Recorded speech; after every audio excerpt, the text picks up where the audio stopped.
Yeah, just to comment on what the government has done in relation to tax, huge tax package, €1 billion, and it's completely regressive.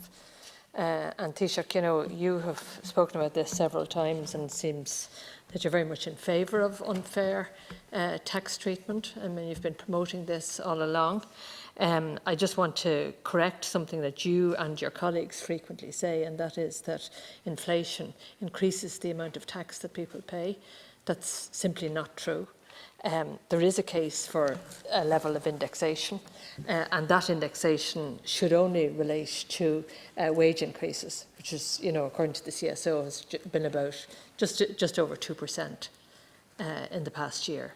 So while there is a justification for increasing the entrance onto the tax band, the higher tax band, by 2%, you've gone far further than that, 9% increase. And there's no rationale for that or justification for it other than shifting money to people who are better off. So you know, there's no explanation or defence for what you've done in that regard. And whatever about that in terms of assisting middle-income people to a certain extent, the only way you can justify that is by having a clawback at the higher end. So, you know, Taoiseach, why would you be entitled to an extra €800?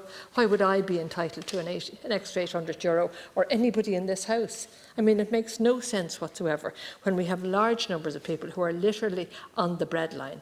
So this is a deeply unfair move.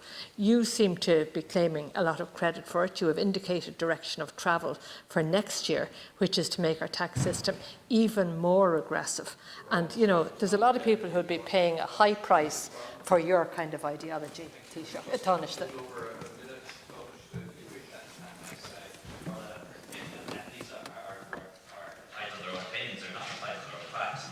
Disingenuous. One of the most progressive income tax systems in the world. And if you look at the budget in the round, and you should look at it in the round, you'll see, and the Department of Finance analysis is there, and it's there for anyone to see, that this was a progressive budget. Those on the lowest incomes gain the most, those done by centiles, percentiles, any way you want. These are the facts. This was a progressive budget. And what you've done is you focused solely on the tax package. You know, 35% of income earners in Ireland don't pay any income tax at all. That's a really good thing, because we don't tax people who are on very low incomes at all in Ireland. How could you benefit from a tax package if you pay no income tax at all? That's like saying somebody with no children didn't benefit from the increase in child benefit, or someone who lives with 5 other people being interrupted because they hate the facts, or it's like saying somebody who lives with 5 other people doesn't benefit from the living alone allowance. If you want to look at the benefits for the squeeze middle, and you're defining them as people who are in less than 37,000, if that's your definition, you have to look at the thing in the round. You have to look at the social wage, as the Irish Congress of Trade Unions would describe it, the reduction in the cost of childcare, more people qualifying for the SUSI grant, the working family payment, the free school books, the double child benefit payment, the rent tax credit, the increase in the national minimum wage. When you take all those things into account, this is a progressive budget. Those are the facts. The analysis is there from the Department of Finance. Members are entitled to their own opinions and their own ideology. They're not entitled to their own facts. Thank you, Taoiseach.